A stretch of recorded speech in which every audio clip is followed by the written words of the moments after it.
जयकुमार रावल भाऊ म्हणजे आभाळ एवढं वैभव घेऊन राजघराण्यात जन्मलेला, पण म्हणतात ना, जरी चंद्र सूर्य तारे आले हाती, तरी माणसाच्या हाती सुटू नये कधी पायाखालची माती. या ओवीप्रमाणे बालपणापासूनच आपल्या मातीशी घट्ट नाळ जोडणारा. मुलाचे पाय पाळण्यात दिसतात याची प्रचिती म्हणजे जयभाऊंचं बालपण.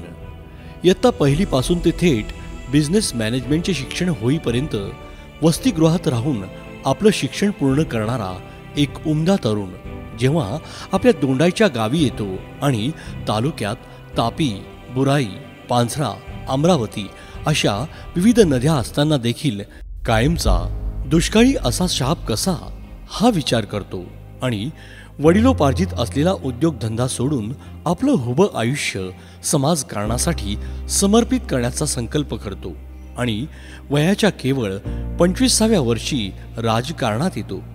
सुरुवातीला दोंडाच्या नगरपालिकेच्या नगरसेवकापासून आपल्या राजकारणाची सुरुवात करतो आणि या अभ्यासू तरुणाच्या डोक्यातील संकल्पना पाहून जनताही या तरुणाला खांद्यावर घेत वयाच्या 28व्या वर्षी तत्कालीन राज्यमंत्री आणि सहकार महर्षी अशा दिग्गजांचा पराभव करून विधानसभेत पाठवते.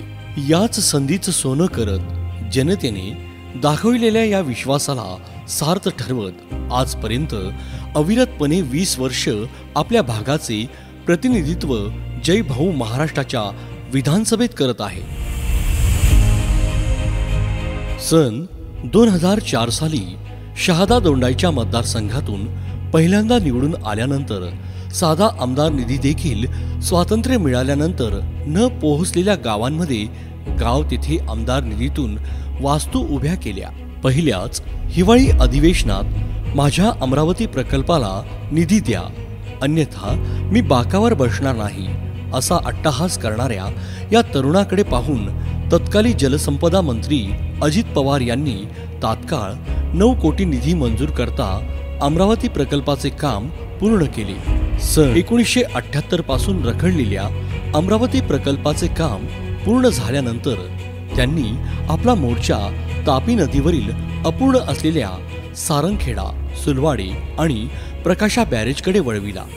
त्यासाठी त्यांनी खानदेशातील सर्वपक्षीय आमदारांना एकत्र करून तत्कालीन राज्यपाल SM कृष्णा यांची भेट घेऊन तापी नदीचे पाणी अडविणे किती गरजेचे आहे हे इंग्रजीतून पटवून दिले आणि त्यामुळेच 2008 पर्यंत तापी नदीवरील ही सर्व बॅरेजची कामे पूर्ण झाली. 2009 मध्ये विधानसभा मतदारसंघाची पुनर्रचना झाली.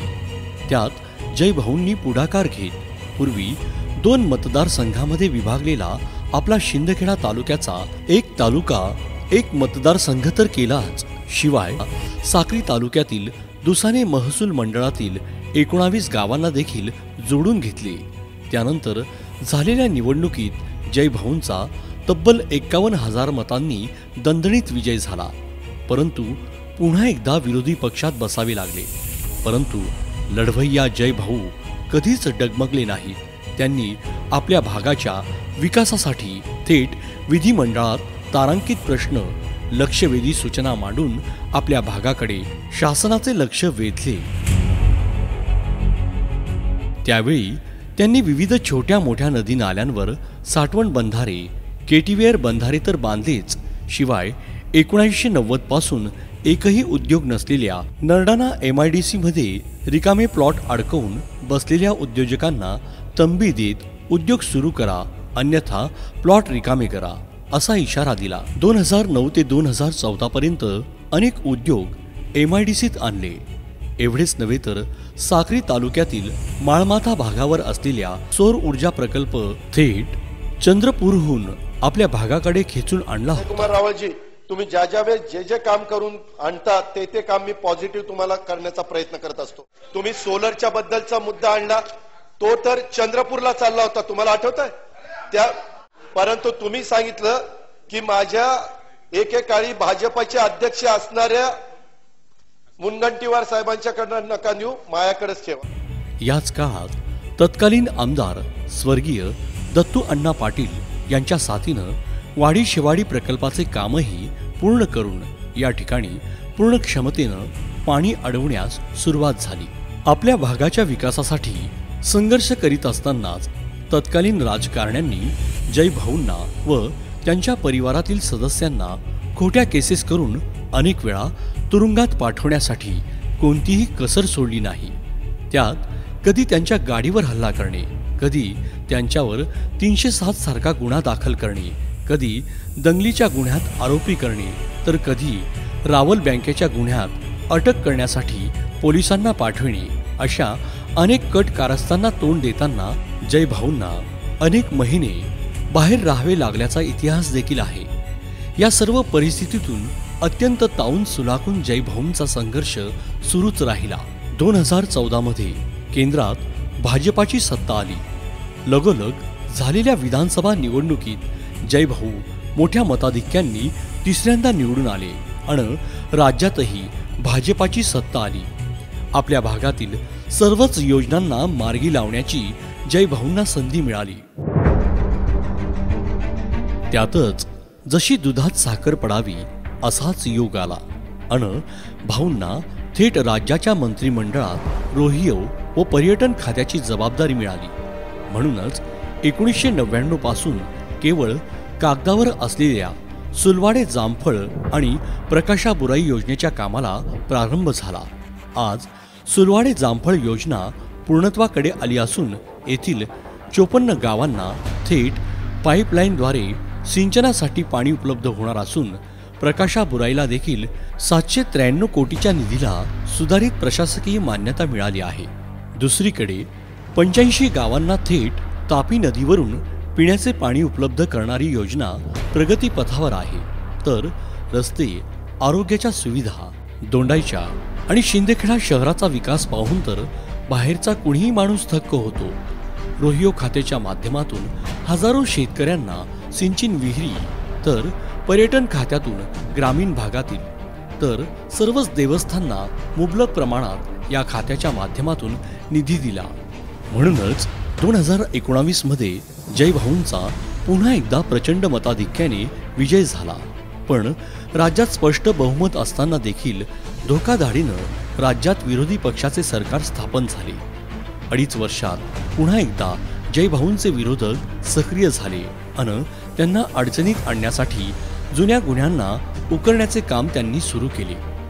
पुण्याच्या एका सरकारी वडिलांमार्फत जय भाऊंसोबत भाजपाच्या अनेक मातब्बरांना अडचणीत आणण्याचे कट कारस्थान राज्याचे तत्कालीन विरोधी पक्षनेते देवेंद्र फडणवीस यांनी उघडकीस आणले। परंतु जय भाऊ न डगमगता आपल्या भागाच्या विकासासाठी तळमळ करीत राहिले। 2.5 वर्षानंतर पुन्हा एकदा महायुतीचे सरकार स्थापन झाल्यानंतर अनेक महत्त्वाचे रस्ते, ग्रामीण भागातील रस्ते, अनेक ठिकाणी प्राथमिक आरोग्य केंद्रे, उपकेंद्रे, उपजिल्हा रुग्णालयात रूपांतर असे महत्त्वाची कामे मार्गी लावली। ही विकासगंगा जय भाऊंच्या हातून अशीच अविरतपणे वाहत राहावी म्हणून नुकत्याच झालेल्या 2024च्या निवडणुकीत जनतेने तब्बल 96,000 मतांनी आपल्या लाडक्या नेत्याला पुन्हा एकदा विधानसभेत पाठविले। जय भाऊंचे हे 5व्यांदाचे यश पाहून जय भाऊंवर प्रेम करणारे महाराष्ट्राचे मुख्यमंत्री नामदार देवेंद्र फडणवीस साहेबांनी त्यांना राज्याचे पणन व राजशिष्टाचार खात्याचे कॅबिनेट मंत्रीच बनवून आपल्या भेटीला पाठविले।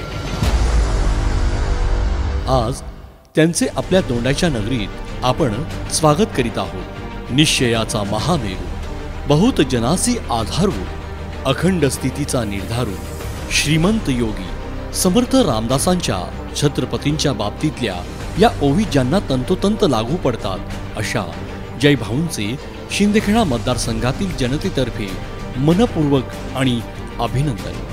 धन्यवाद। संकल्पना दिनेश ठाकरे, नितीन राजपूत, दिनेश पवार।